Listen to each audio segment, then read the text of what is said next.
Mahatma Gandhi adalah sosok yang sangat peduli dengan berbagai bentuk masyarakat. Pergulatan kehidupannya baik di India maupun di Afrika telah mendorong untuk menjadi pejuang kemanusiaan yang terkenal dengan gerakan anti kekerasannya. Perjalanan hidup yang penuh dengan derita, dicaci maki, dan dihina serta dipenjara oleh kolonial Inggris menjadi pemberi semangat untuk tetap berjuang menegakkan peradaban yang penuh kedamaian tanpa kekerasan. Penderitaan orang lain akibat perang dan konflik telah mengusik nurani kemanusiaannya bahwa semua itu harus dihentikan. Gandhi dilahirkan di Porbandar pada tanggal 2 Oktober 1869. Gandhi lahir dalam keluarga yang cukup terpandang, sekaligus penganut Hindu yang saleh. Ayahnya bernama Karamchand Gandhi atau yang lebih dikenal dengan Kaba. Gandhi berasal dari kasta Mon Bania, adalah seorang anggota pengadilan Rajasthani yang disegani dan sangat berpengaruh dalam menyelesaikan perselisihan antara para pemuka dengan kaum kerabatnya pada saat itu.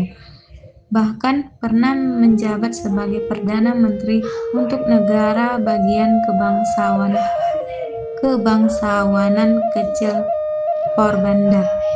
Gandhi adalah jebolan Fakultas Hukum University College London dan salah satu dari sedikit warga India yang beruntung dapat mengenyam pendidikan tinggi di luar negeri. Setelah menjadi sarjana hukum, Gandhi kembali ke India dan membuka praktik sebagai pengacara di Bombay. Namun kurang berhasil. Ia lantas berangkat ke Durban, Afrika Selatan, bekerja dalam Biro Hukum India. Gandhi adalah seorang pemimpin spiritual dan politikus dari India. Pada masa kehidupan Gandhi, banyak negara yang merupakan koloni Britania Raya. Penduduk di koloni-koloni tersebut mendambakan kemerdekaan agar dapat memerintah negaranya sendiri. Gandhi adalah salah satu orang yang paling penting yang terlibat dalam gerakan kemerdekaan India. Dia adalah aktivis yang tidak menggunakan kekerasan, yang mengusung gerakan kemerdekaan demonstrasi damai. Melalui aksi beberapa dari anggota keluarganya bekerja pada pihak pemerintah.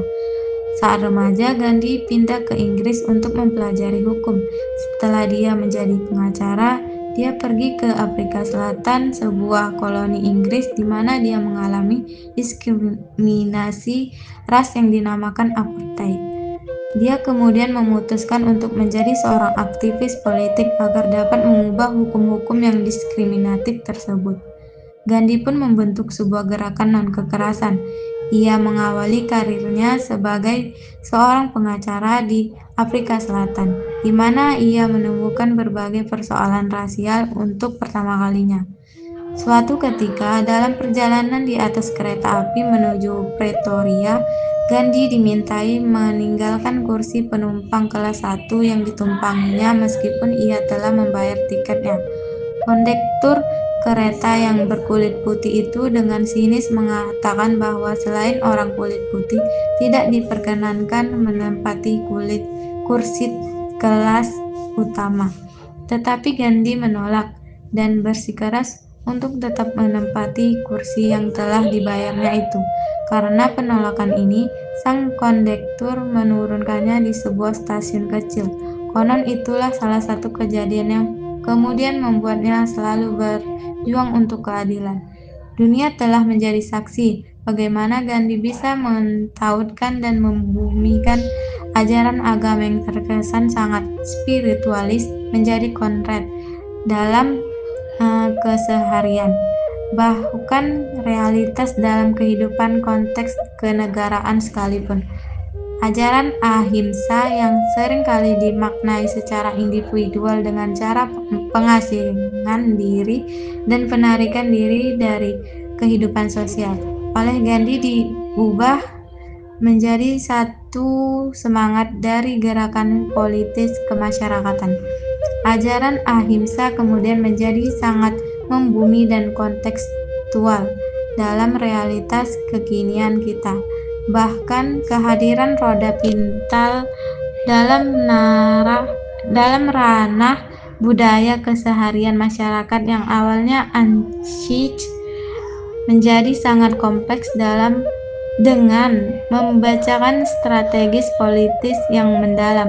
Gandhi bisa menuturkan pada kita bahwa dari hal sekalipun yang terkesan sangat sepele seperti memintal benang bisa berimplikasi secara luas biasa dalam satu tatanan kenegaraan suatu bangsa. Sosok seorang Mohandas Karamchand Gandhi tetaplah manusia biasa yang tidak luput dari satu atau beberapa kelemahan dalam laku pemikirannya. I regard myself as a soldier, though a soldier of peace. Moi, je me considère comme un soldat, quand même, un soldat de la paix. I know the value of discipline and truth. Je sais très bien la valeur de la discipline et de la vérité.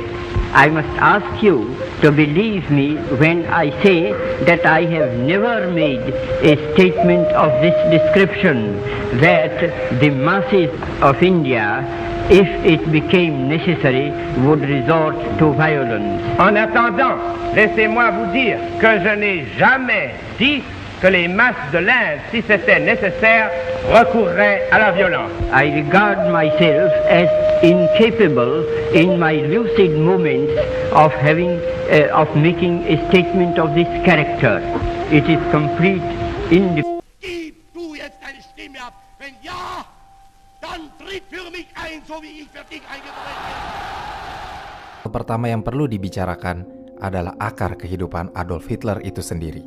Hitler lahir dengan nama lengkap yaitu Adolfus Hitler pada tanggal 29 April 1889 di sebuah kota kecil bernama Braunau am Inn di Austria yang lokasinya dekat dengan perbatasan Jerman.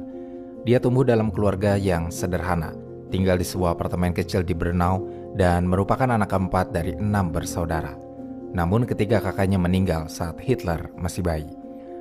Hitler kecil saat itu sudah menunjukkan sifatnya sebagai pemberontak dan pemalas yang suka membuat masalah. Dia dimasukkan ke sekolah Volksschule, sebuah sekolah dasar yang didanai negara, dan selama masa-masa sekolahnya ini, nilai Hitler tidak pernah bisa dikatakan baik. Tidak hanya itu saja kerepotan yang harus dihadapi orang tuanya. Sebagai seorang siswa, Hitler tercatat sebagai siswa yang perilakunya selalu saja menimbulkan konflik.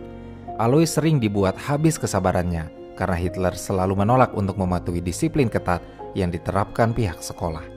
Hitler jadi sering dipukuli oleh ayahnya karena perilaku buruk tersebut. Tapi ibu Hitler yang penyayang dan penuh kasih selalu melindungi Hitler dari hukuman ayahnya. Keluarga Hitler diketahui kemudian berpindah lagi ke Lambach di tahun 1897 setelah usaha pertanian Alois gagal. Saat itu usia Hitler sudah 8 tahun. Sikapnya menjadi agak lebih baik. Bahkan dia mulai mau bernyanyi di paduan suara gereja yang membuat ibunya memuji Hitler tidak henti-henti. Ibunya juga kemudian membiayai Hitler untuk ikut les private bernyanyi. Di usia yang sama, Hitler memberitahu orang tuanya bahwa dia ingin menjadi pendeta Katolik. Sebuah keinginan yang terdengar normal dan menimbulkan harapan bahwa Hitler akan tumbuh menjadi seorang pria yang baik. Namun di tahun 1900, ketika Hitler masih berusia 11 tahun, adik laki-laki Hitler yang bernama Edmund meninggal dunia karena penyakit campak. Hitler yang sangat dekat dengan adiknya menjadi sangat terpukul. Dia jatuh dalam depresi berkepanjangan. Hal ini juga sebenarnya dipengaruhi oleh lokasi pemakaman Edmund yang terletak di seberang rumah sehingga membuat Hitler sulit untuk melepaskan kepergian adiknya. Kematian Edmund juga ternyata berdampak pada perilaku Hitler setelahnya. Dia yang awalnya dikenal sebagai anak yang percaya diri, mudah bergaul dan sangat detil pada setiap hal yang dikerjakannya, lalu berubah menjadi anak yang pemurung, penyendiri, ceroboh, dan perilakunya memburuk hingga terus menimbulkan konflik dengan ayahnya, bahkan guru-gurunya di sekolah. Alois yang melihat putranya butuh hidup yang lebih terstruktur dan disiplin, akhirnya mengirim Hitler ke Resdul-Dillingen pada bulan September 1900. Hal ini sangat bertentangan dengan kemauan Hitler yang sebenarnya lebih ingin masuk ke sekolah menengah klasik karena dia ingin menjadi seorang seniman. Hitler memilih jalan memberontak dari kehendak ayahnya dengan sengaja bermalas-malasan dan mendapat prestasi buruk di sekolahnya. Karena dia berharap jika sang ayah melihat prestasinya buruk di bidang teknik, maka Hitler akan diizinkan mengejar impiannya sebagai seniman. Selama berada di Rasdul, fokus Hitler lebih condong untuk mempelajari gagasan dan ideologi nasionalis Jerman. Dia juga mulai mempelajari gagasan antisemit yang sudah ada ratusan tahun lamanya di Eropa. Bagi yang belum mengetahui, antisemit adalah gagasan kebencian dan sikap permusuhan terhadap kaum Yahudi, yang di dalamnya termasuk menghalalkan tindakan penganiayaan, penyiksaan, penindasan, dan diskriminasi terhadap Yahudi. Pemberontakan Hitler terhadap ayahnya akhirnya berakhir di tanggal 3 Januari 1903. Hitler menunjukkan banyak sekali peningkatan drastis dalam perilaku dan prestasinya. Lalu di tahun 1905, Hitler lulus dari ujian akhir dan memutuskan untuk tidak melanjutkan sekolah lagi karena dia masih belum punya rencana pendidikan atau karir yang jelas. Namun karena impiannya menjadi seniman masih tertanam kuat, di tahun 1907 akhirnya dia memutuskan untuk pergi ke Wina demi bisa mempelajari seni rupa. Biaya yang dia gunakan selama di Wina berasal dari tunjangan anak yatim dan dukungan dari ibunya. Hitler mencoba mendaftar ke Akademi Seni Rupa Wina, tetapi ditolak sebanyak 2 kali. Ketika Hitler akhirnya mendapat harta warisan dari uang pensiunan ayahnya pada Mei 1913, dia memutuskan untuk pindah ke Munich, Jerman. Ketika dia melakukan wajib militer di Angkatan Darat Austria-Hungaria, Hitler melakukan perjalanan ke Salzburg pada tanggal 5 Februari 1914 untuk pemeriksaan medis. Namun Hitler dianggap tidak layak untuk bertugas dan akhirnya dia kembali ke Munich. Di bulan Agustus 1914, saat Perang Dunia I pecah, Hitler secara sukarela mendaftar sebagai tentara Bavaria. Menurut laporan otoritas Bavaria yang dikeluarkan 10 tahun kemudian, yaitu pada tahun 1924, tampaknya terjadi kesalahan administratif yang menyebabkan Hitler diizinkan untuk bertugas. Karena sebagai warga negara Austria, dia seharusnya dikembalikan ke Austria.